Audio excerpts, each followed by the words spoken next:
românesc atât timp cât mă iubești cu Andrel și Marius Mog am ascultat.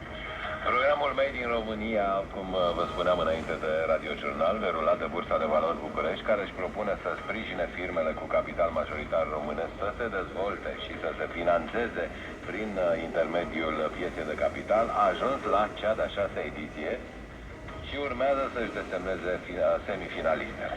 15 companii, dintre care 3 sunt selectate de un public prin vot, celelalte de către un juriu format din experți în diverse domenii ale economiei. Reprezentanții mediului de afaceri spun că este o inițiativă pozitivă ca toate cele care doresc să ajute societățile autohtone, însă atrag atenția că finanțarea bursieră nu e o soluție pentru orice firmă. Ne aduce detalii la radio Iulian Olescu.